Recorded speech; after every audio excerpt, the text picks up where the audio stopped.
Right. Well, welcome everyone. My name is Alexa Volland. I am the News Literacy Project Senior Manager of Educator Professional Learning.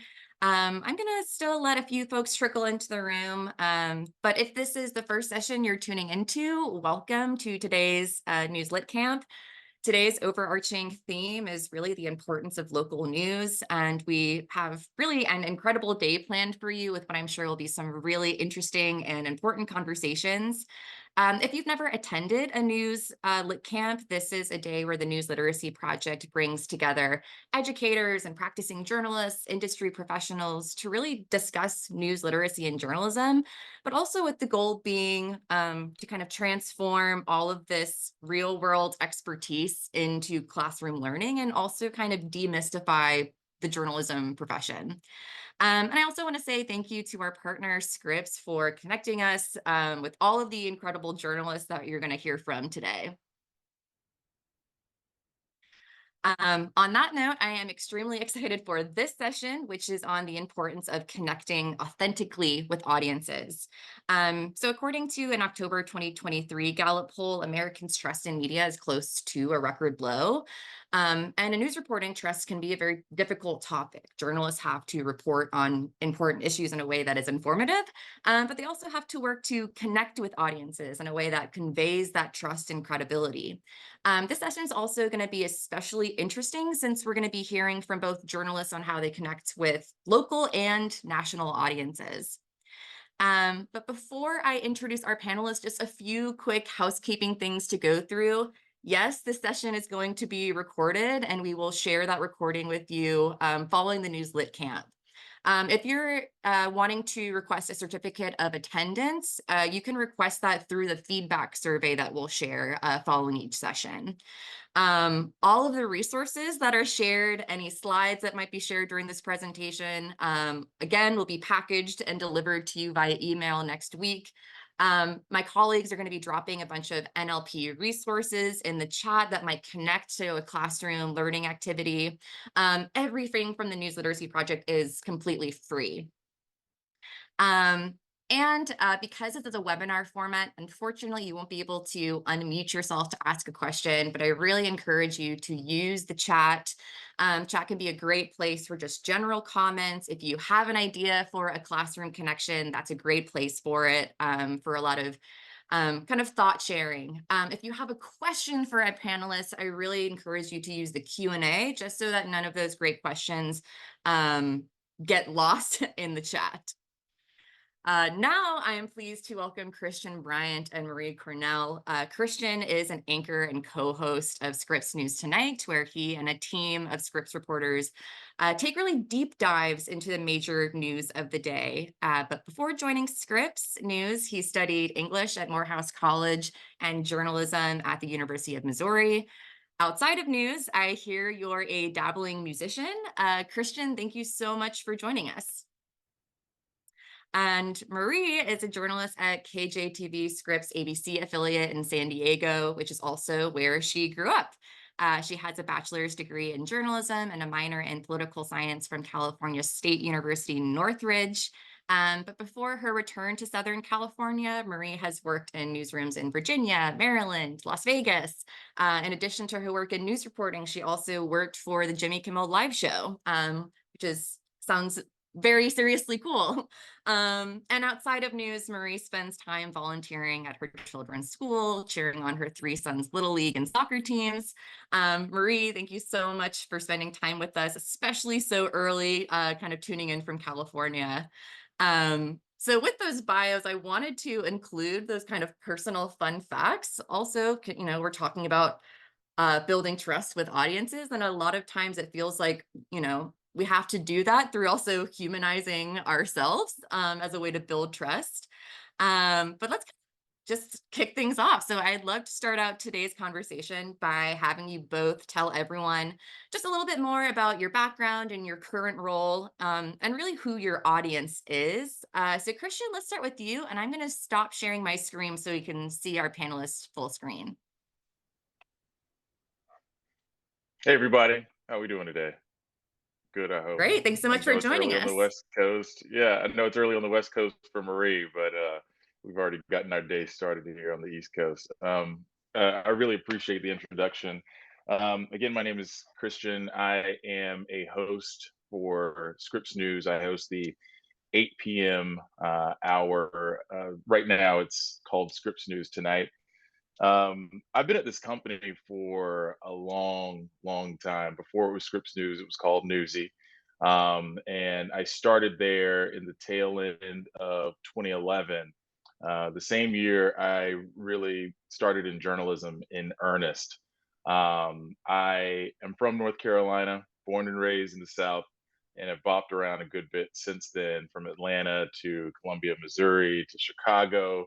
We were talking about summertime shy just a little earlier, and now in Washington D.C.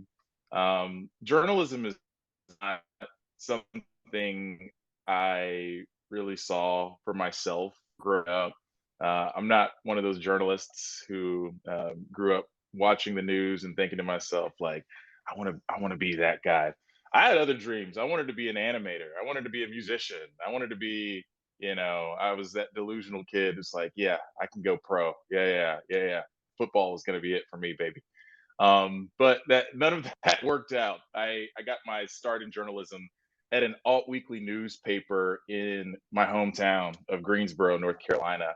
And that really kind of opened a door for me. I learned so much about the industry and really kind of developed a love for storytelling, for engaging with audiences, for having those really deep and valuable conversations, and also learning how to deal with folks who just didn't really appreciate what it was we were doing. I've had instances of people telling me that, I did a bit of a shit job, which is fine. It's a part of the industry, but I really appreciate these experiences and how I have gotten to where I am today. So thank you all for letting me join in on the fun, and I hope that we can make it a valuable experience for everybody. Totally. Yes. Thank you so much, Christian. Marie, do you mind telling us a little bit more about your background and your audience? Yeah, hey, good morning, everyone. Again, my name is Marie Cornell. I'm a reporter at the ABC station here in San Diego. And I feel blessed because I am able to work in the city that I was born and raised in. And I took a different route compared to Christian. I was that kid who, when I was little, my parents bought me this toy that had a microphone, and I was walking around asking questions. Yes, 100%. So I've always wanted to do this. And so it's been a matter of getting to the point where I could do this and then do this in my hometown. And of course, with other journalists, the routes they took had to stop by other places before getting to San Diego. I was in Virginia, I was in Maryland, I'm happy to be here. I've been here for 11 years now. So it is really nice to be back home. And also, this is a place where my husband and I raise our three kids, which also adds to sort of the getting to know your community and getting that trust, which I know we'll be talking about later on. So thanks again for having me. Amazing. Yeah, this is going to be such an interesting conversation, just also with the differences in your careers, the differences in your audience. So I'm really looking forward to this. Maria, I'd love to kind of stick with you for a little bit. Can you just kind of describe how this process of building trust works? Maybe starting from finding that source to getting them ready to kind of speak with you. How does that process unfold?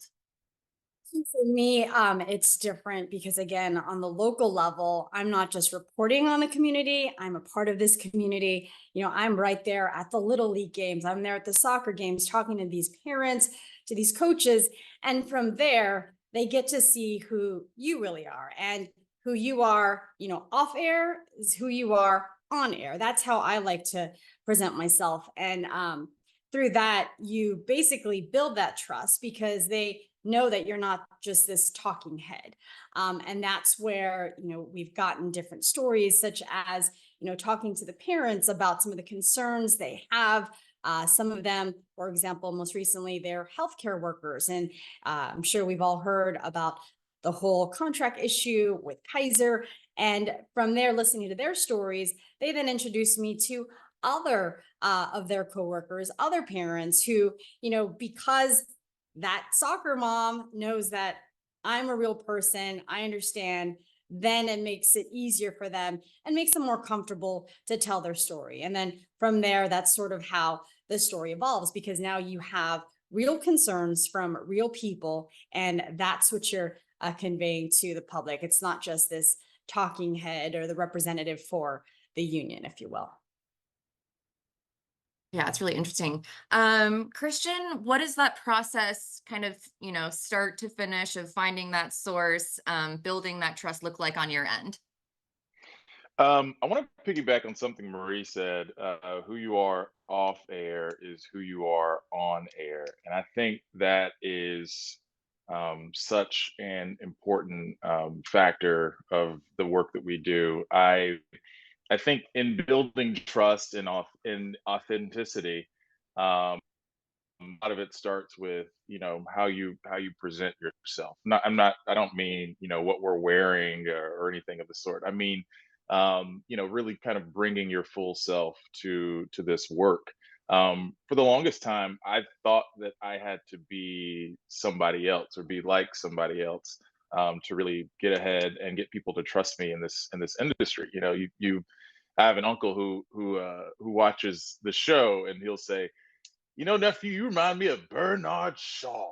And I'm thinking to myself, like, well, that's cool, but I've spent the entirety of my career trying to take the Venn diagram of my professional and personal life and try to make that like a complete circle, because you want people to see you for who you are. And I hope that that builds trust and authenticity. Um, you know, uh, Even though I work at a national news outlet, I think some of the same things that Marie said is kind of how I go about kind of building trust with sources. A lot of times it starts with the work that I've already done. I'm able to point to this work and say, hey, you can trust me with your story because I've handled stories like this before. I have covered this topic before. A lot of times it takes face-to-face meetings, phone calls, not just a text or an email, like actually getting in front of people's faces and building that trust. And then other times, you rely on some of your colleagues to help open the door for you, and then you go from there. I think about a Uvalde special that we did in the spring of last year. I don't know anybody in that community, but luckily there were people at the company who had already done a ton of reporting on that town. And so when they connected me with a few other contacts that I wanted to interview for this special or interview for a package that we were working on, they were able to make that introduction. Everything else after that was all on me, right? There were constant phone calls. There were text messages sent. I spent the week before that special in DC and then in Sedona, Arizona for a personal matter.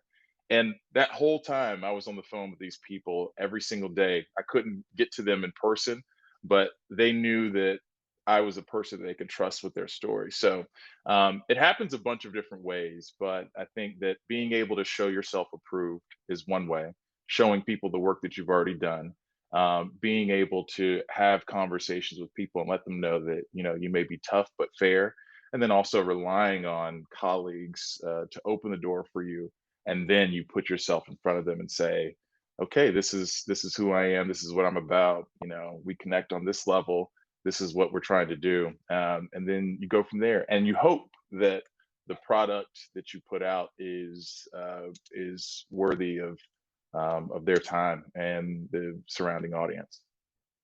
Yeah, it's really interesting. You're not just telling people, yeah, I'm a journalist, you should trust me. There's that, I'm a journalist. Here's everything. Here's all the reasons why, you should feel confident, in what I'm trying to do. Christian, you used the word authenticity a couple of times. Authentic was Merriam-Webster's word of the year last year.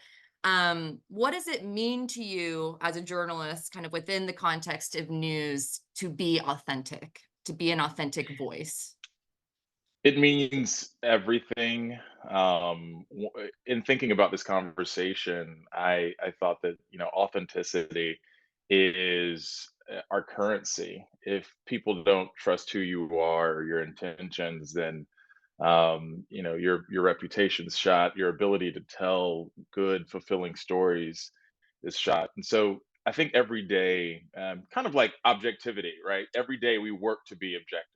Every day we work to be authentic. Every day we work to be trustworthy voices, especially in a time when, as you mentioned, trust in U.S. institutions is at a near record low, if not a record low.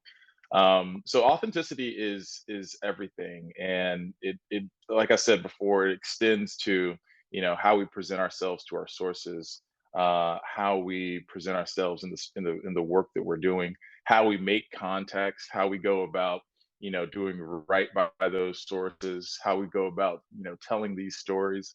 Um, I'm thinking of an instance in where I was trying to build some real authenticity and some real trust. It involved me driving about 2.5 hours outside of Chicago. I was living in Chicago at the time, and I was covering guns in America. At the time, there was a lot of reporting on just how bad gun violence had gotten in Chicago, and it was pretty rough. Our former president kind of used Chicago as a punching bag at the time, and I wanted to really highlight the stories of people who were working every day to prevent everyday gun violence in Chicago. But I wanted to expand that reporting to also include voices of gun owners and people who are really proud of the Second Amendment, right? Because it's for all of us. It's not just for one subsection of people. And so that involved me driving to a range 2 hours outside of Chicago, and really, coming face to face with folks at a gun range. It was actually for an AR-15 clinic, and I ended up becoming a part of the civilian marksmanship program. It's a long story, but all of that meant that I was in a place that I was unfamiliar with, and I was telling these people, "Hey, this is the work that I've done. These are the voices I'm trying to include in some of this reporting, and this is what I'm willing to do to make sure that we're including those voices." And involved me driving, 2.5 hours outside of Chicago to a place I'd never been before, just to make those contacts. And I think that at the end of the day, it was a valuable experience because I was able to include more voices. And so I think that's what it means to me to be authentic, and to kind of build trust with sources and with the audience Yeah. as well. Yeah. Going that extra mile, literally in that sense. Extra miles. That's right. Yeah. Um, Marie, obviously you touched on this earlier. Your audience knows you not only as Marie the journalist, but Marie. So, what does authentic mean to you in that sense? I agree with what Christian said. And on the professional level, in terms of the certain stories that you do, obviously it's about showing your legwork, showing what you're doing to get these answers or to get these interviews, because these interviews, these facts, they don't just pop up. It's walking people through the process.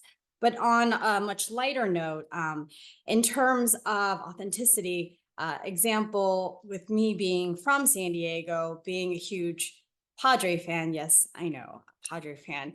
That helps because, I'm pretty active on social media. You can tell I'm from here. You can tell, that I root for this team, even though it leads to heartbreak often.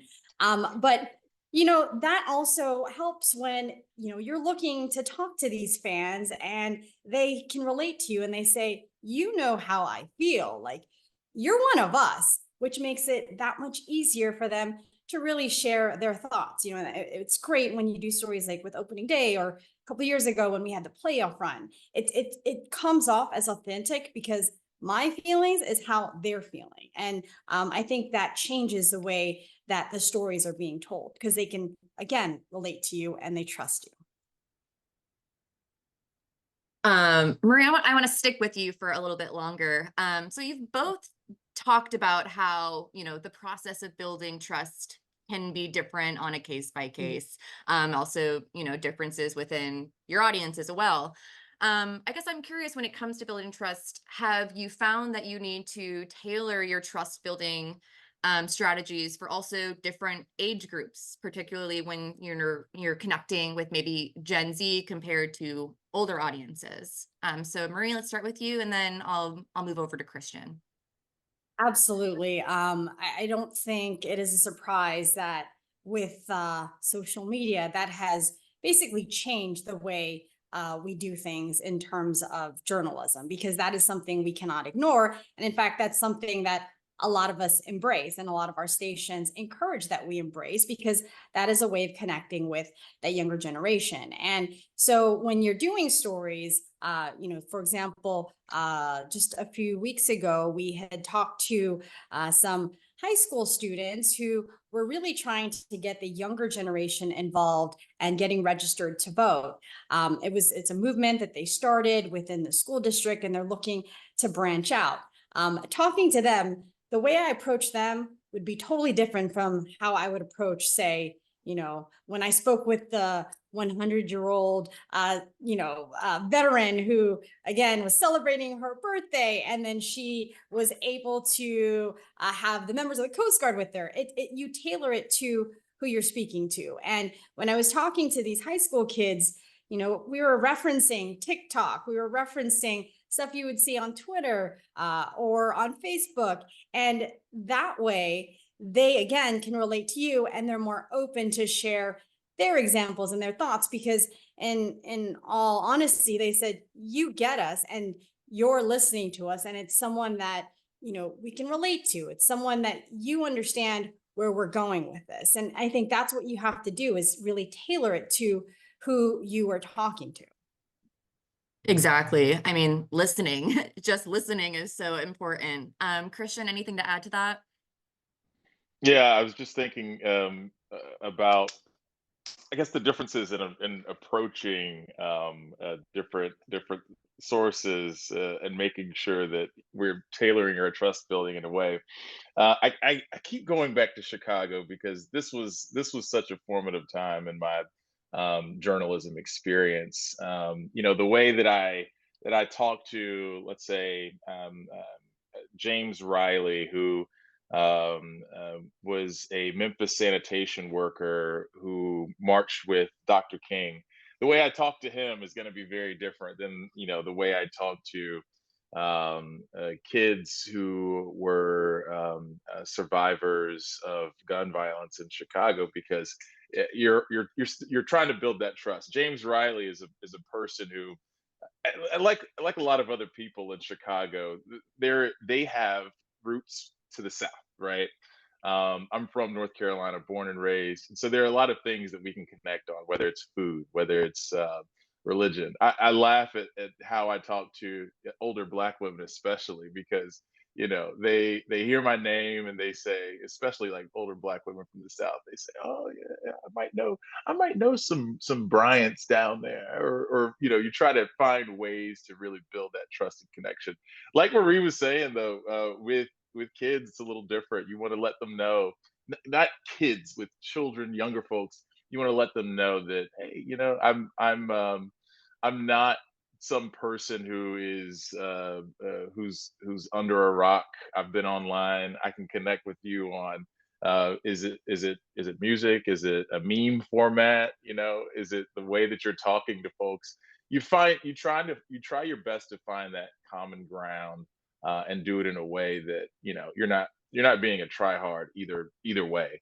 And I think it's always a process. It's always something you have to work toward. But at the end of the day, it helps let people know that you are who you say you are, and you can really put their stories in capable hands. Mm, totally. I mean, being a try hard would be, I feel like, the opposite of being authentic. That's it. Especially with Gen Z, the word they might use is cringe. If it doesn't feel true, if it doesn't feel authentic. I want to shift focus a little bit to maybe talk about a time when you didn't get it right the first time, or maybe you had to rethink how to connect with audiences, or possibly, um, you know, following a story that didn't come about the way either that's the source envisioned it to. What did you have to do to maybe rebuild that trust? Christian? I what I've found is that a lot of times when, at least in my experience, a lot of times when you don't get it right, or when a story doesn't turn out the way that a source um, um, would like for it to turn out, um, I don't always get a second chance with those sources. A lot of times, what happens is you have to take that lesson, and you have to apply it to the next person, the next story. I can't think of very many instances that I've really gotten a chance to take another crack at it. People will say like, "Oh, I'm disappointed in how this turned out," and the best you can do is say, well, I did the work. We talked about X, Y, and Z. I hope that you can trust me the next time that we do this. There's one instance that I am delighted to bring up, and that was the time that I got a chance to interview LeVar Burton for the Scripps Spelling Bee. LeVar Burton is a childhood hero of mine. Reading Rainbow was incredible. I'm into sci-fi, so I'm a bit of a Trekkie.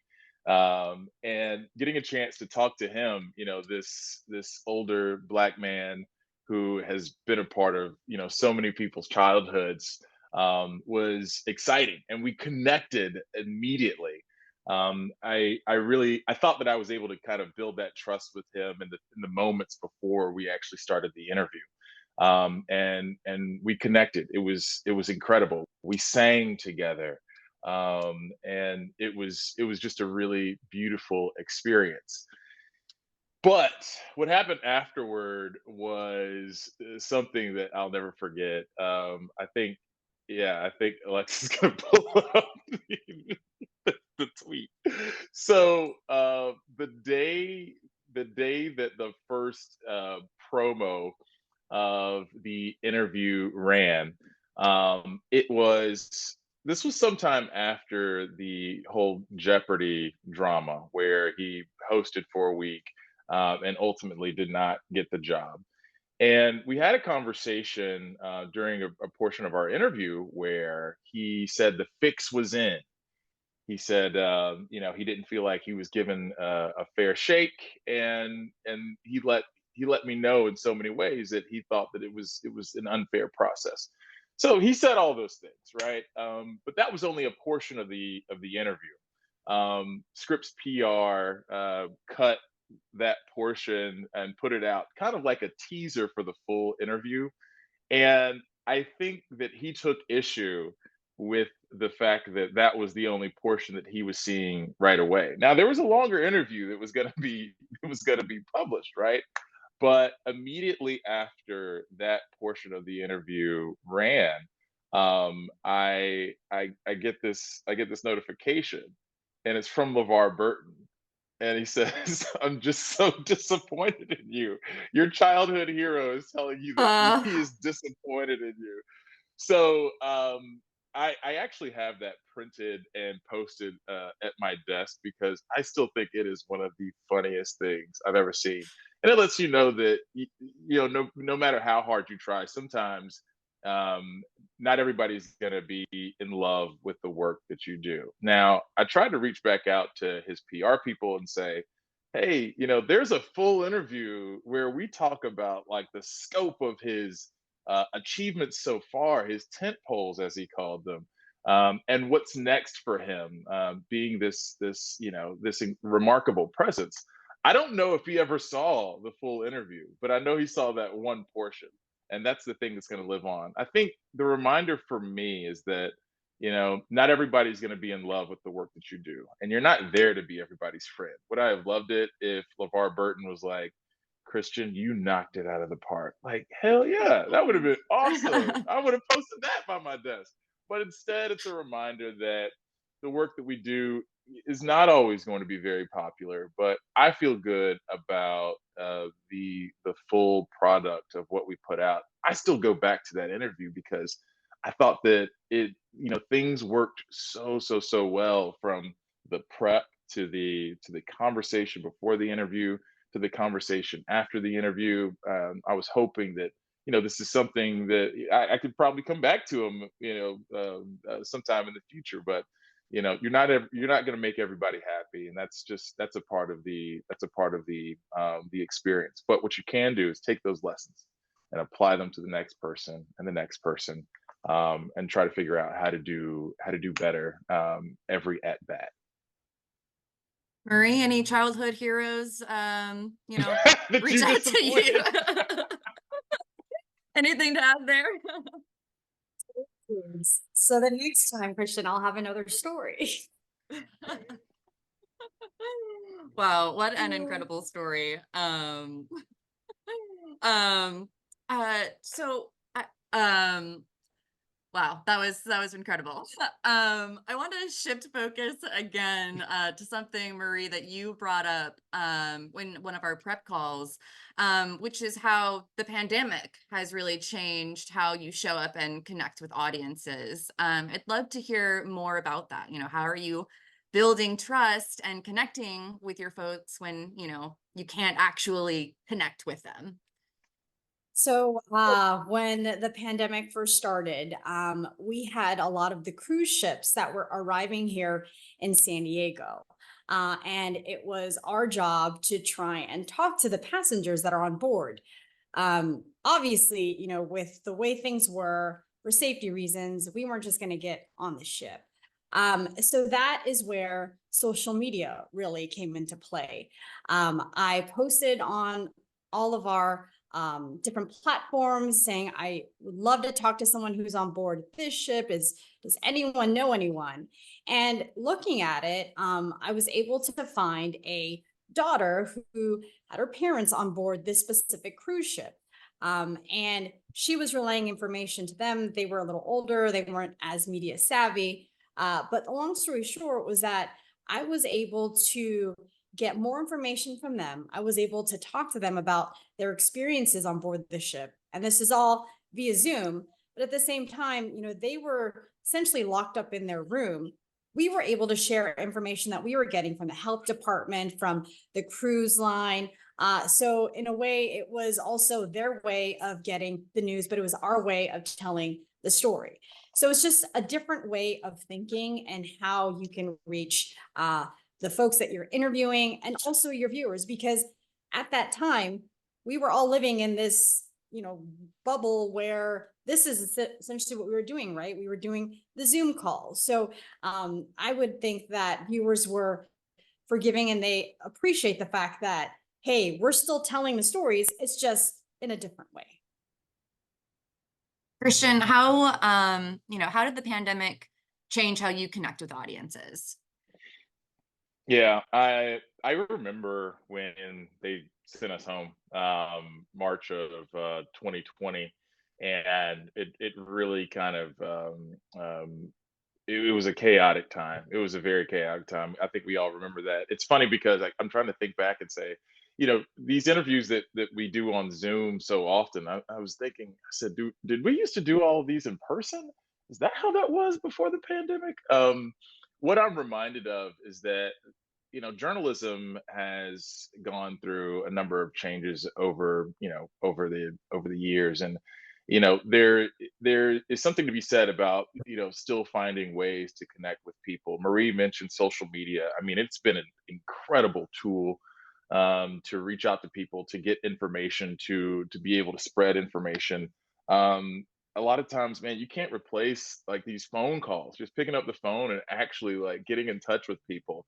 um, uh, I was also thinking of a time where we did some creative man on the street interviews for a story. I think this was around, oh, this had to have been in 2020, maybe around the election. I saw this from a local reporter where, instead of, going, from person to person and sticking a microphone in their face, which, there are plenty of ways to do that safely. We used a whiteboard to kind of like ask an essential question, and then people who were walking by, we would, try to pluck them and get them to, to respond and weigh in on this essential question. It was a way of creatively doing like a man on the street without having to get too close to people, really respecting the fact that, we're in the middle of a pandemic. So I feel like there will be something else that really kind of throws journalism for a loop. But you can't replace, just finding ways to make contact with people, even if it's, via Zoom, even if it's over a phone call, even if it's, on social media, even if it's in person at a distance. And I think that, these trying times bring out some of the most creative aspects of our profession and our ability to still find ways to connect with people. Yeah. Speaking of trying times, you also mentioned, going to Uvalde. I watched one of the videos where, it looked like you were going kind of on a walking mural tour, viewing those murals that had been, Mm. put up in honor of, those who lost their lives during that, school shooting. And one thing that, journalists have to do is sometimes interview people about the worst day of their life. And, or having, sources revisit, a terrible or traumatic event. So I'm curious how you both mentally and emotionally prepare for those types of interviews. How do you build trust with those sources, in those more, traumatic situations? And if you could both just kind of tell us about, what sort of care goes into preparing for those types of interviews. Christian and then Marie, and then we're running on time, so I'm going to try to get in some teacher questions. I'll try my best to be brief. I know that was a really There's a lot big of question too. I know. There is, truthfully, there is a lot of compartmentalization that happens during those conversations, which isn't always super healthy for us. But I think it starts with, making contact, first making contact and letting people know, this is a conversation, right? We can call it an interview. We can call it, so many different things, a sit down interview. But at the end of the day, it's a conversation, and you're doing what you can in those moments before, anybody presses record to really, to put folks at ease. With the muralist, we chatted for a little bit. We talked a little bit about the murals. We talked a little bit about all the other work that he had done. And before he knew it, we were in the middle of the interview, right?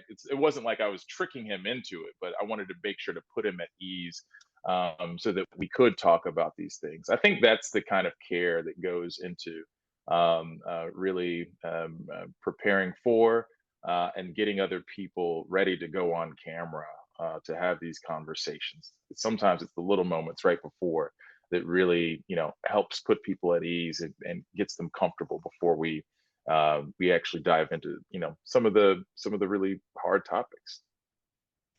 Marie? Yes, I'm sure you guys have seen it in the news. Just within the last few days, we had a really bad storm and a lot of flooding. And we've had families that have lost their homes, lost their cars. We've had organizations that have lost, for example, just the other day I did a story with a Philippine folk dance company. They had been here for 70 years and their facility was flooded out. All their costumes, all of their artifacts basically floating in the water. So I think it's being able to make that connection, knowing, again, going back to, I'm part of this community.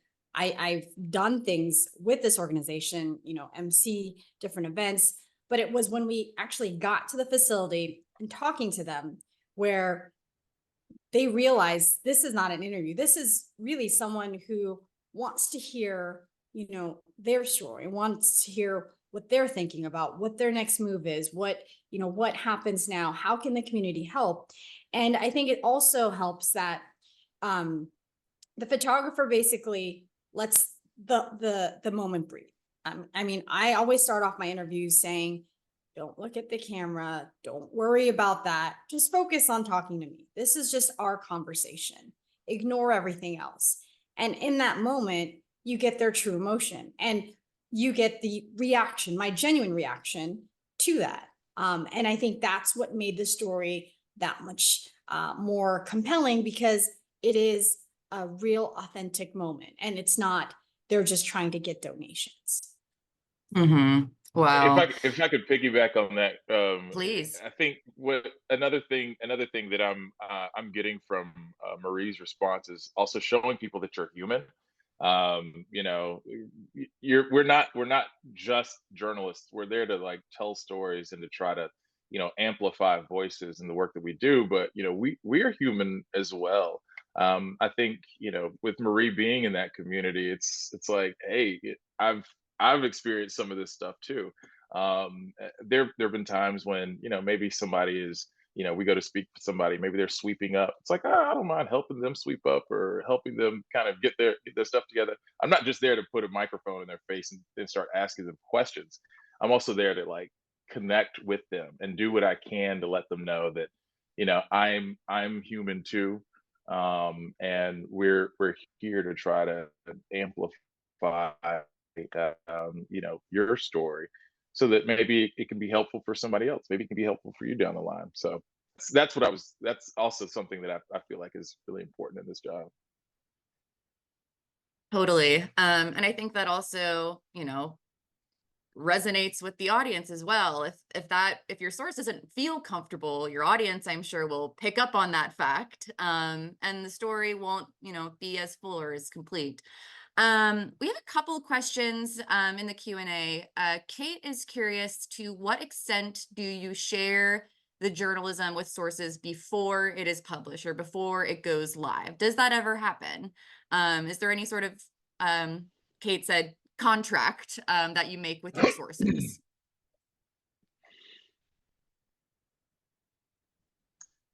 There's not a contract that you make with your sources aside from telling them at the outset that I'm going to be fair.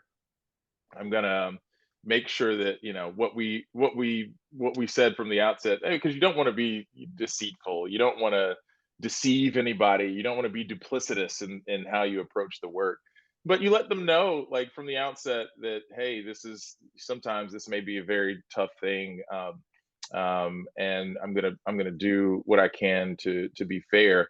When it comes down to like sharing stuff with people before it's actually published, there are a few things that I just don't do. I'm not sharing questions with sources before I actually talk to them, because we want folks to be prepared, but we don't want them to know everything we're going to ask.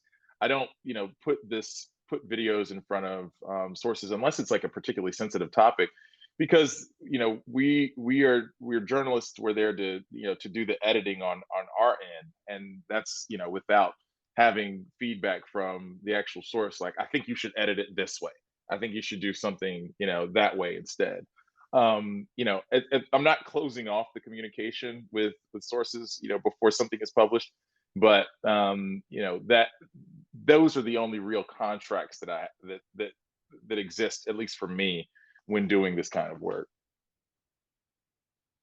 Agree. In terms of sources, obviously they have sort of a vision, right, of like what the story should be. And I think right off the bat, I'm very upfront and say, hey, I'm taking the information that you're giving me and I'm looking into it. But again, just like Christian said, I'm looking at the totality of it. So both sides. And I also do not share, the story ahead of time to show it for approval. No, that's all. I mean, they watch it when everyone else watches it. Mhm. Wow. Yeah, and a lot of people don't realize that that's just kind of a standard practice when it comes to journalism. So we are at time. Christian and Marie, I want to say thank you so much. This has been such an interesting conversation. And yeah, lots of love in the chat as well. So I hope you have a great rest of your Friday and weekend, Marie. Maybe it's time for some coffee for you. It's still early. But thank you so much. Thank you very Thank you much. guys. Thank Alexa. Thank you so much, Marie. It's good Yes. being on this panel with you. If folks want to find us, I mean, Yes. hey, Of we're not course, hard Social to yeah. find media. on social media. You know, feel free to reach out. I'd love to continue the conversation Absolutely. there. So thank you, everybody, for joining us. Bye. Amazing. Thanks so much. Bye-bye.